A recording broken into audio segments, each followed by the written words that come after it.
I don't know if I had gotten a sack. I think that may have been my first sack. But Mom didn't know much about the game, so I had to tell her, I said, just watch the guy that's going to throw the ball all game. My job is to get there at least once.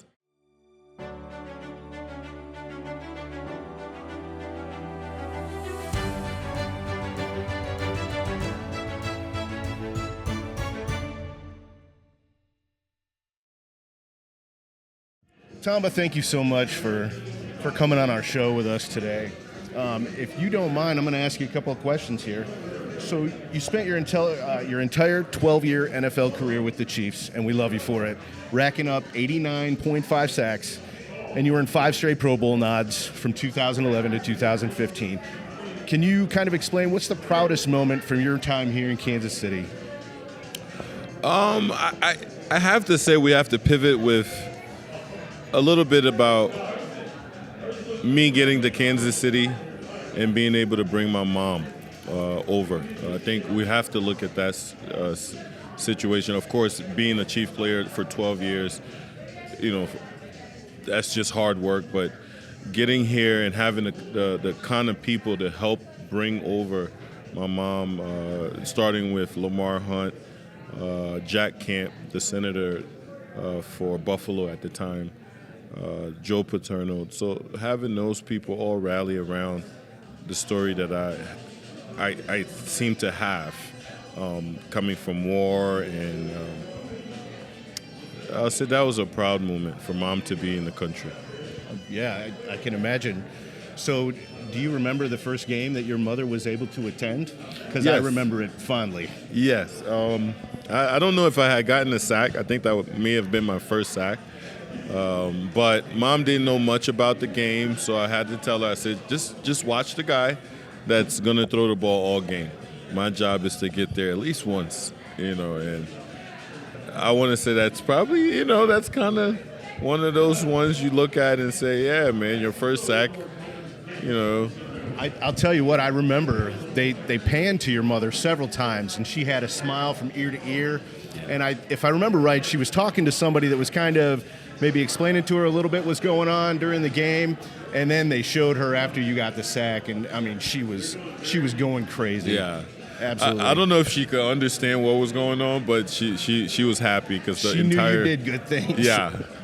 Yeah, that was awesome. And I'm very close to my mother, so it kind of it pulled at my heartstrings a little bit, especially with the hardships that I'm sure you had just getting here in the first place, and then to turn around and try and bring her over here too. That's an amazing story, man. So you were a mentor to younger players like Justin Houston. So how did it feel to kind of pass down your knowledge and see players that you've influenced thrive in this league? I took pride in it. Being a player, I didn't see myself as one of those dominant players. When you talk about people like Dwight Freeney, I watched Dwight all my career. He's so dominant. So being able to learn how to pass rush from a technical standpoint and get sacks, and then be able to help some of the guys who I felt, had talent from here. Like Justin was one of those guys. He was just super talented. Justin was so strong, like 400 pounds. He could just, I couldn't even do it. So teaching him the technique, it just watching him go out there and get 22 sacks. At least 4 of those was mine, But did you talk to him about that? I do. I'm like, Justin, is 4 sacks. I'm like right here, and you're like right here. But just to see him have success, and all the other guys that I've worked with, I take pride in it because it had to do with technique more than your ability. Yeah. And I got to say, I think you're being a little bit humble, to be honest, because there were definitely games that you took over. My entire family was going crazy watching you. I mean, you're a family favorite in my house for sure. So coming from Liberia and becoming a Chiefs legend, which you absolutely are, how did that journey shape your way that you approached the game and connected with the Chiefs and the Chiefs fans? At the time of playing, it didn't really resonate. I'm still learning the history of who Lamar Hunt is. And, Lamar started the entire AFC West, and he's drafting me. I'm believing I'm his last draftee, and then there's Clark first draft. So yeah, I had to learn a lot about the Chiefs, a lot about the NFL. As time went on, I think I appreciated more being away from the game to realize, wow, that I was part of something special, way before me and after me. Yeah, and during that time period, you weren't just part of something special. You were truly at the heart of that defense, man. It was so much fun to watch. I called you one of my personal heroes from the Chiefs. Going back, I became a fan in the mid-'80s when my father moved here because of work, and it took us a year to move from New York. I'm actually from the Buffalo area. You're from New York. But we weren't sports fans back then. Okay. The reason I became a sports fan is when my father moved here, the Kansas City Royals were, vying for the World Series. And back then, long-distance phone calls weren't cheap, so we couldn't just talk to Dad every week, so we watched the Royals. And he was watching the Royals. We knew that was happening. And then we moved here. It was just a natural fit. We just started doing the sports thing. So Kansas City Chiefs fan through and through. The Chiefs have been fairly active so far this offseason, notably re-signing key players. And they've been fairly active in free agency as well. No huge free agent signings were brought in yet. So what do you think of the strategy to keep the championship window open as far as how they're doing their pickups? I don't know too much about the business, but what I'll say is the time I've spent with Coach Reed, it's more about the players, what kind of players he wants to bring into the organization. He always said to me, it's about guys that love the game. If you don't love the game, there's no reason for you to be with the Chiefs. So whatever they're doing, I'm sure they're able to scout guys that love football, that love to come to work, that love to create a positive atmosphere. And as far as a championship team, I think it starts with our coach. Absolutely, yeah, 100%. So however way he goes about the business and bringing in his free agent or keeping the team together, I'm in full support because Andy's been doing this quite a bit. Yeah, it kind of seems like Andy focuses on attitude just as much as ability. And that's, that was something my father instilled in me, was attitude is everything. When I was a young kid and I was throwing fits, attitude is everything. And it's something I wish I would have learned a lot earlier in life. And Andy Reid, I think he really embosses that into the team. And you can tell on the field and off the field. I agree. So with the addition of new talent such as Christian Fulton, how do you see the Chiefs' defense evolving compared to the teams that you played on? It's a tough question. Spad, the defensive coordinator, I always told him, I said, you guys should have drafted me when I was coming out. I think he was at the Giants at the time, and then he went down there and coached with Andy for a couple of years. So his scheme, because it's a 4-3. I grew up in a 4-3, but the guys that he prefer are bigger guys on the edge. I played, in an era where we're shorter than most of the guys in the league today. Yeah. So I believe in what he's doing because I've seen that kind of scheme win a lot of Super Bowls. The Tampa won a Super Bowl doing that. The Giants won a couple Super Bowl with the 4-3s. And recently, I want to say the Rams ran a 4-3. Yeah. Yeah. So the 4-3, based on the players that you acquire, I think can totally dominate as far as. We got some guys, though, on defense. Yeah, we really do. We're loaded. Nick Bolton is, I still think he's underrated for what he brings to the team. Not just what he brings to the team on the field, but, mentally what he's able to, to retain throughout the game. So that's a huge tool. Well, listen, Tamba, I don't have any other questions for you. Do you have any shout-outs for the Chiefs Kingdom or anybody you want to mention, say hey to? Well, I want to thank you guys for having me here. I met you guys last week, and now we're becoming friends, and I would love to come back on the show soon. And shout out to the Chiefs Kingdom that's watching. It's we're always rooting for the Chiefs, regardless if we played or we didn't. We're here in Kansas City, so shout out to the fans and. Yeah. Hey, shout out to you, man. Thank you so much for your time. Thank you for coming on our show. Thank you. We really appreciate it. And we're definitely going to reach out again. Thank you. We are here with Shawn Barber, former Eagle and Chief. Yes, sir. Kind of crazy to be from the Eagles and the Chiefs.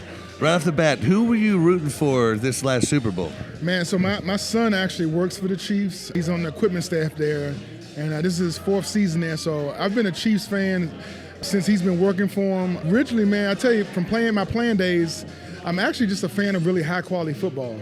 And so if you really like to see football played at its highest level, it's hard to say you're not a Chiefs fan since Andy Reid has got here, because that's what the Chiefs have done. They played a very high brand, really high quality. This is a good brand of football. Yes, definitely is. And so you came to us via, I believe, trade, or was it free agency from 2003 to 2005? Yeah, I was a free agent. I did a 1-year deal in Philadelphia. I played under Coach Andy Reid. Steve Spagnuolo was in the building. Jim Johnson, rest in peace, was our defensive coordinator.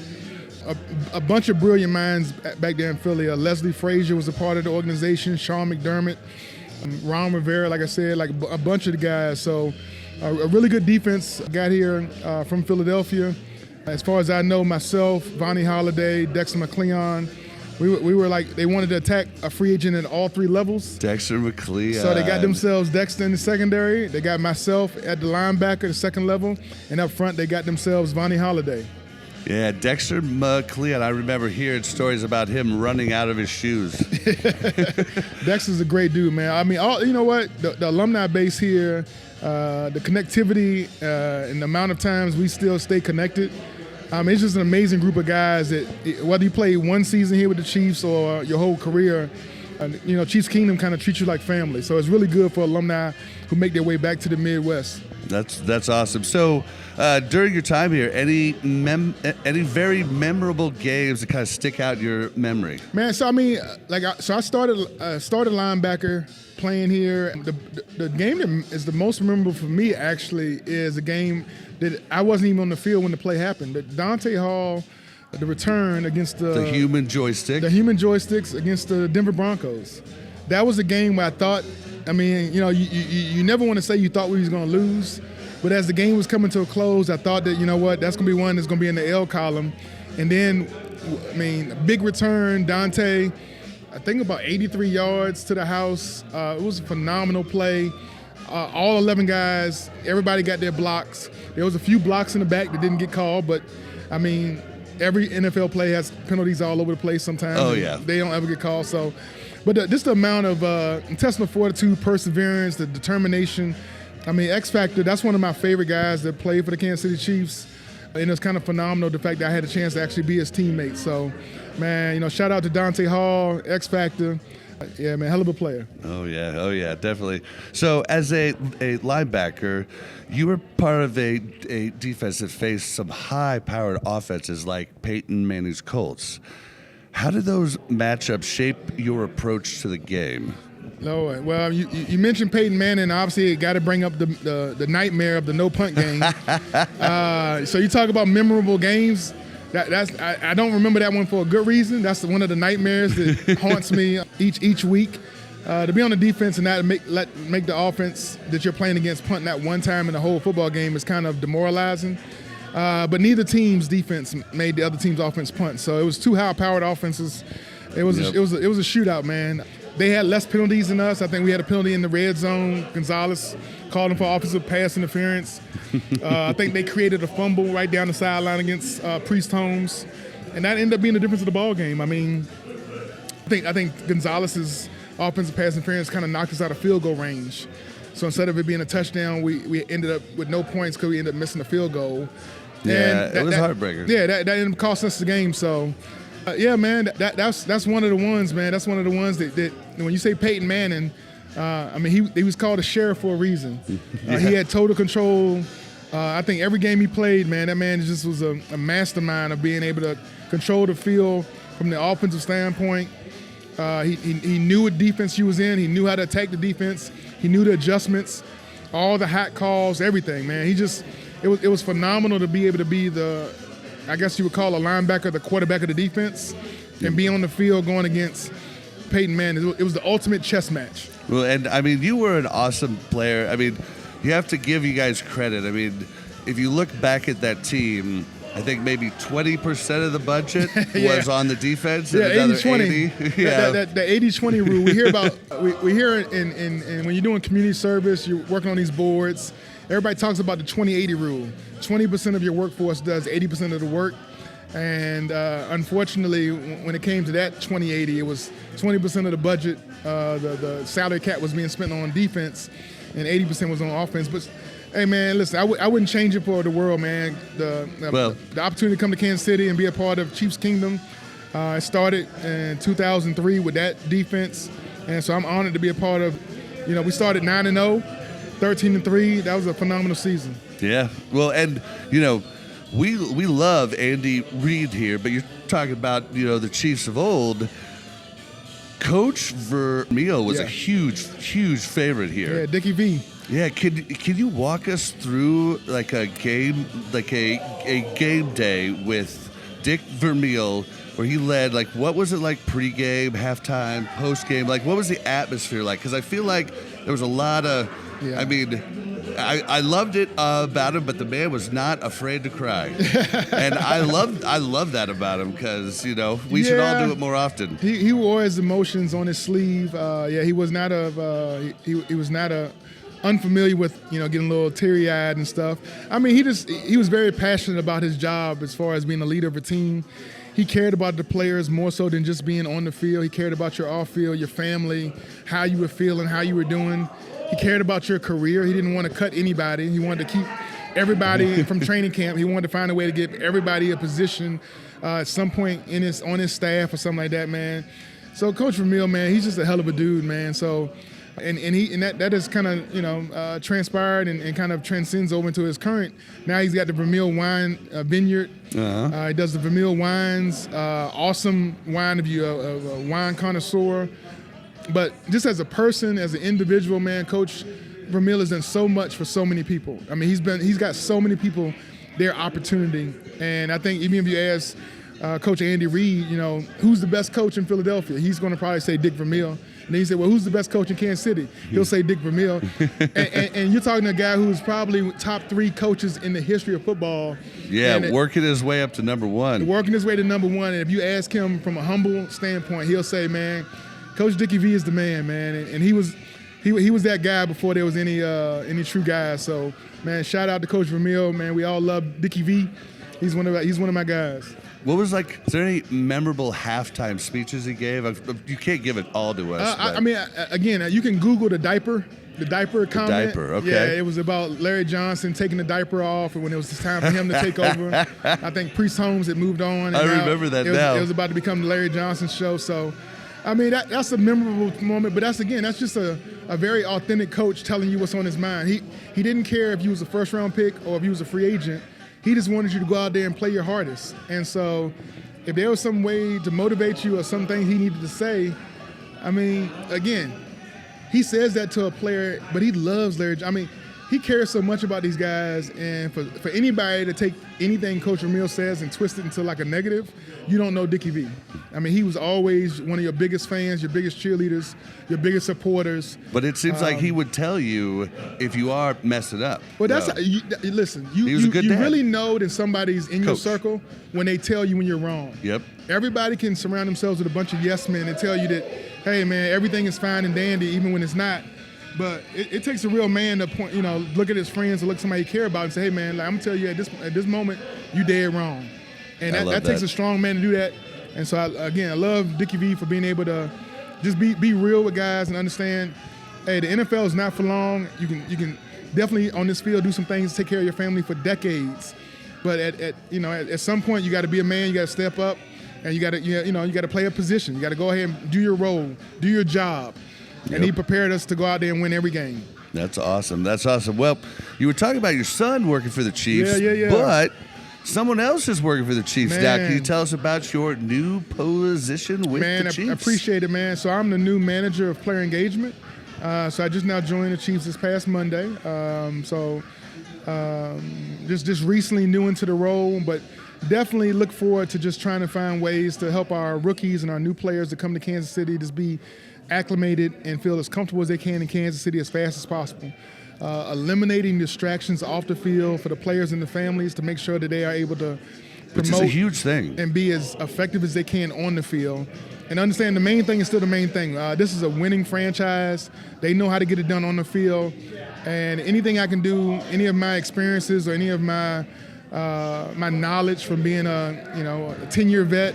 I just turned 50 earlier this year, so I got a lot of wisdom that I'm willing to share with these guys. And I believe me and Dr. Melissa, we're going to be putting these guys in a beautiful position to be able to win on and off the field. And so I'm just excited to be back at One Arrowhead Way and being able to commit and be a resource for our players. Well, that's good because, I mean, everybody gets on these players when they get in trouble, but they don't think back to when they were 20 and if they got a ton of money, how would have it, like, we all screwed up. Yeah. And if you say you didn't, you're lying. Yeah. But I mean, how bad actually could you screw up with a lot of money? Like, so that is one of the most important jobs I think on a team is to help those players. I appreciate it. But we got a good team. Like I said, me and Miss Melissa, man, we're going to work with these guys to really just make sure they know all the resources and opportunities that the league is providing for them as far as player engagement. But also, this is Kansas City, man. The Chiefs Kingdom is a special place. Our fan base, the unique thing I think about the Chiefs fan base is that I don't know how many other fan bases have gone like a 50-year stretch between winning Super Bowls. And so you have people like generationally that are Chiefs fans that they saw Bobby Bells and the Jan Stenerus and the Willie Laniers. And then there's been a lot of, just some sad times, not winning. But then you get the Patrick Mahomes era, the Andy Reid era, and now you got 3 Super Bowls in the last 5 years. So just understanding the amount of success that this team has gone on over the years, over the decades, being grateful for it. And this beast, man, like we said, grace and mercy. Just being understanding that everybody deserves an opportunity to prove on and off the field that they're a great player, but not only just a great player, but a great individual. So, man, that's what we're going to do. We're going to just encourage these guys. We're going to support them on and off the field and do whatever we can to make sure that this player engagement team is one to be, we're just going to make sure we really take care of the players, man. Definitely. Well, we don't want to take up any more of your time, but do you want to do any shout-outs? Like, we're here supporting the youth ambassadors of KC, but do you want to shout out them or anybody else or any other things you're doing? Definitely come down to the Casual Animal for the rest of the month of April. $2 for every beer you buy as far as the Locomotive beer. Yep. It's a local Hefeweizen, nice, tastes like a nice German-style beer. I've enjoyed a few of them myself. There's a great light, crisp beer. Enjoy it. And $2 of the proceeds goes to Youth Ambassadors, which is a great program to help kids here in the Kansas City community. So, man, just love what Andrew Smith is doing with that organization. He's doing a good job. Yeah, that's all the shout-outs is needed. Been on the show, too. Yes, sir. I'm interested to try their other beers, but I have had nothing but the Locomotive since coming. So I'll have to wait till after April to try their other ones. But thank you so much, Shawn. Man, I appreciate it, man. All right, guys. Thanks. All right, we are here with Dezman Moses. How are you doing, sir? Doing well, man. Thank you for having me. Appreciate you. Thank you for coming on. So you spent multiple seasons with the Chiefs. What was it like trying to carve out your role on the team? Yeah, it's a journey. I was a starter in Green Bay before coming over here to Kansas City, which was an adjustment in itself. Becoming an undrafted free agent to make it on the team, make it as a starter in Green Bay, end up here in my second season.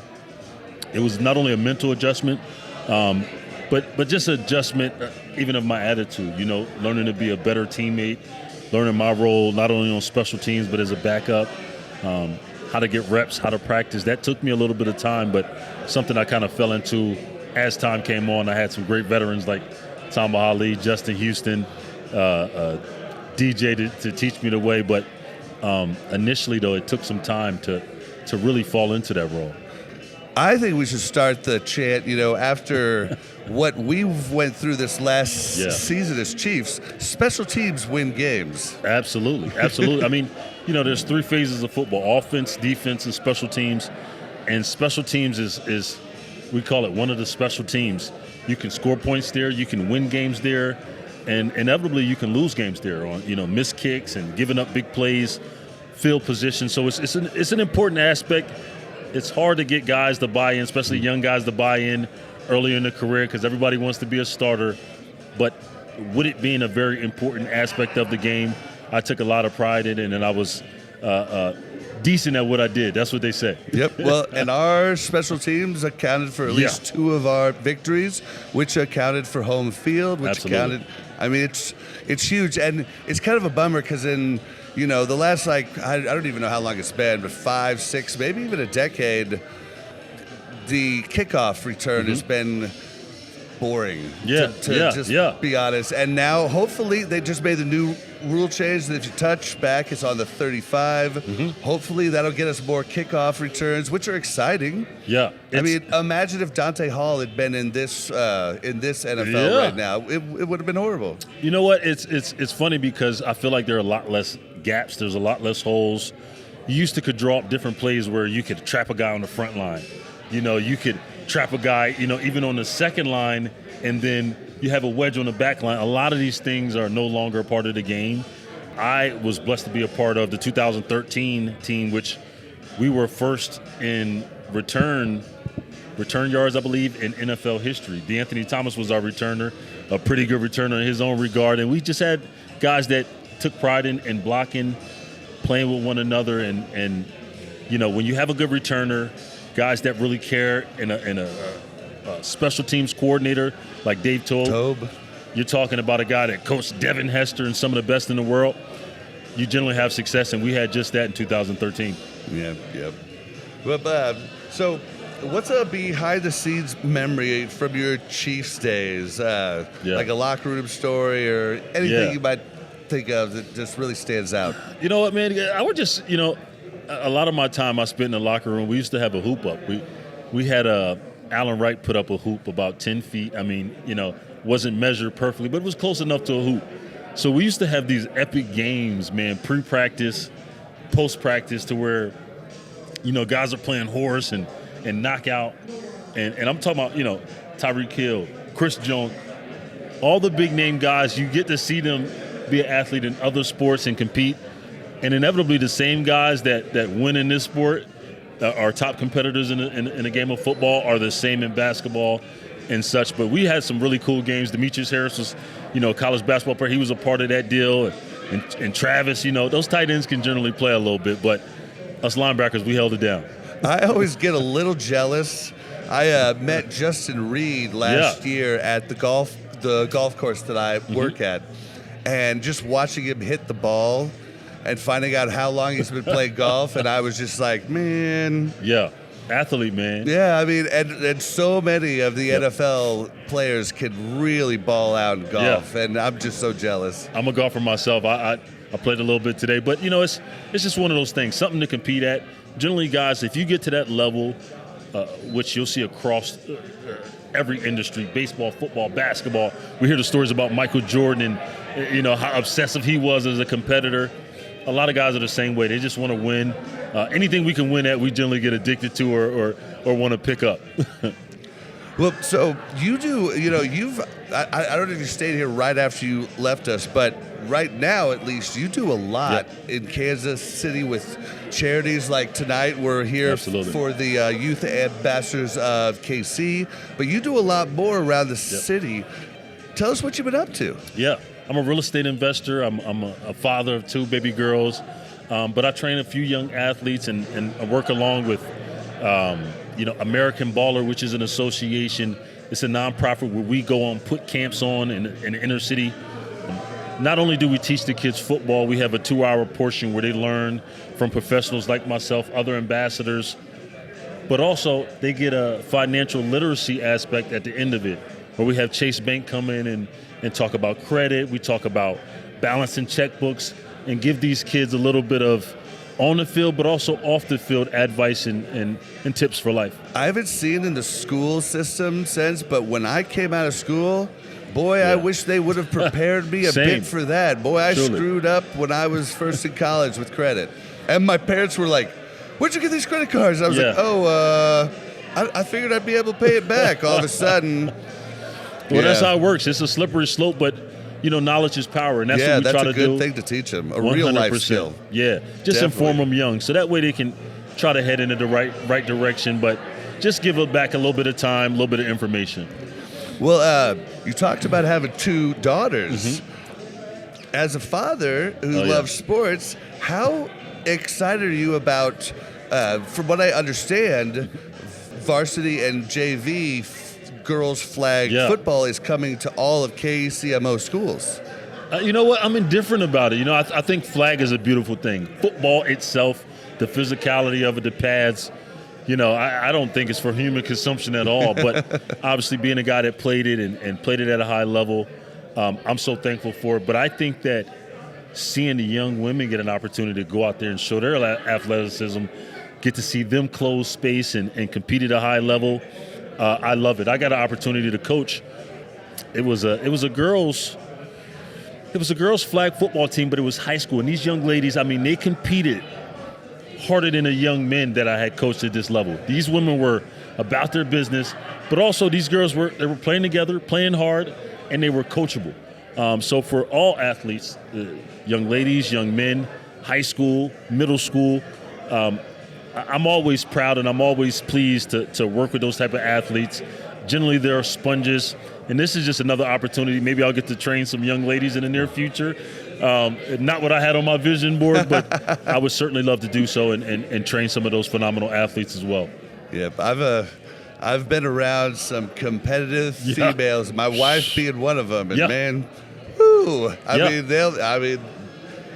Well, I had a little sister. I'd done a podcast with my little sister, Moses Squared. She was a four-time starter at UVA, 2-time academic All-American. So I got a chance to be really close to elite female athletes and the respect that I have for them in the game. And what sport? She was a basketball player. Baller. Okay. Cavalier. Yeah, she was legit.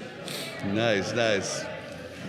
Oh, so let's kind of pivot towards the Chiefs' current off season. So the Chiefs have focused on depth and versatility in the off season, like adding players who can contribute on both defense and special teams. As someone who thrived in those roles, how important is it to keep doing that as we try to approach and become another Super Bowl contender? Well, it's important. The depth of a team, especially on defense, you got to be able to play not only defense, but special teams and have that depth there because, again, that's a third facet of a team, offense, defense, and special teams. You got to be strong in that area, even though it seems like it's kind of becoming less of a talking point with the different changes to special teams. It's important to have those quality guys, backups, guys who are starters, maybe in certain packages, that can go on, play special teams at a really high level, make an impact, and then hopefully, when it comes down to those big moments, you got guys that are accountable that you can trust in, that are in tune with the game. And Kansas City has been known for having a great special teams and guys that can really do it all. Freaking Justin Reed, this guy could literally kick the ball, cover the ball, and play defense. I'm going to miss him, man. and he's just so smart. Yeah, people can talk smack on special teams, but the special teams weren't prepared when we blocked the field goal to win the game. So it's pretty important. Yeah, and that's preparation. A lot of people, I heard them talk about that game. Oh, Chiefs got lucky. You blocked the kick. They saw that from the beginning. They not only saw it, but they prepped that. And they saw the tape from games prior. 100%. They 100%. talked about that. And they didn't overdo it. They waited. They timed it up to exactly when they needed. And again, it's about execution. To have 4 or 5 guys do the exact right thing at the right time, get off, and make a play like that is exceptional. Yep. All right, so with the defense still a cornerstone under Steve Spags, how do you think the current linebacker group compares to the units you were part of in KC? Was KC a 3-4 when you were playing with them? We were 3-4 defense. You were 3-4 because a lot of people don't understand that distinction in linebackers. Like an outside linebacker in a 4-3, very different than a 3-4. Yeah. So in a 3-4, generally you have 3 down linemen and then what looks like 2 more outside linebackers that'll stand up. So it actually looks like a 5-2 more than a 3-4. Yep. You'll have the two inside guys. Our inside guy, it was Derek Johnson, and the other guy was a little more interchangeable at our Sam. Those guys take on fullbacks and such. I love Derek Johnson. But then we had two elite guys on the exterior, Tamba Hali, Justin Houston. Myself played there, Frank Zombo. And these are guys who, smart guys who can rush the passer, but they can also drop into coverage like a weak side safety. Yep. They have the versatility to pass rush, play linebacker, and play safety. So it's a position that I say is one of the most exciting positions. It a is 3-4 cool. outside linebacker. I learned it from one of the best in the world, the late Kevin Green, a Hall of Famer. And I love to teach it to young kids now, because if you're an athlete and you have ball skills, but you like to hunt, outside linebackers for you. Yeah, I play with some of the best. And I mean, some players can switch to 4-3 DN. Like, I'm pretty sure Tamba did both over his career. Some players can do that, but it is a transition. Like when we brought in Uche this last season, I was like, I don't know if that's going to work out. I've never seen him play 4-3 DN. You know, interesting. It is, because it's a little more processing, I would say, than the normal 4-3 outside linebacker, or should I say defensive end, because in a 4-3 generally you start to put your hand down 90% of plays. When you're in a 3-4, you got to see a little more. You have to understand whether you're dropping, whether you're rushing, and a lot of times it's the offense that dictates that. The strength of the formation, motion could change that. A shift could, a lot of things can change that. So you have to be more on your toes, be sharp, and in tune with the defense. But inevitably, if you're an athlete, I also play with a guy, Clay Matt. If you're an athlete but you're a thinker and you can be versatile in that sense, outside linebacker is a super cool position. Now, a guy like Uche, I was surprised to see him not have the success, especially with his size. I thought he would be a guy who could be effective with the speed coming off the edge, especially with the power up the middle. Generally, you get power up the middle, it shortens the edge. Speed rushers have a little more success. It didn't quite happen that way, but again, every year is a little bit different. Spags' defense seems to be very complicated. Yeah. To bring somebody in halfway through, it's the same thing with wideouts. Everybody wanted us to trade for wideouts halfway through the season. I'm like, dude, I don't know that that's really the way to go. That's a lot to learn, And these two, both offense and defense on the Chiefs are really, and I would really intricate. I would say it's complex, but again, mid-season is always tough no matter what the complexity of the defense is, because you don't have the off-season, you don't have the preseason to prep, and then everybody has a different learning curve, So I played in defenses where they're called what's called blackboard, where I could make a check with a defensive lineman all the way back to the safety. Everybody knew the checks.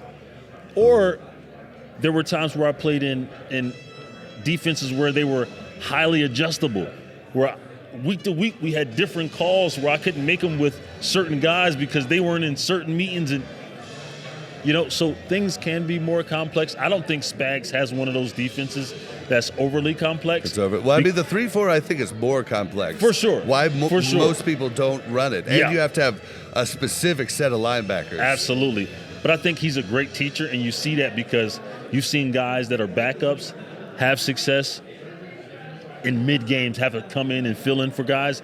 That's the sign of good coaching, when you can have guys fill in and still go out there and play fast. But again, everybody has their own path. We'll see how some of these guys develop in the offseason when they get a little more time to digest the playbook. Yep. All right. Well, thank you so much for your time, Dezman, and we need to play golf sometime. Absolutely. Let's do it soon. All right. Thank you so much. Thank you.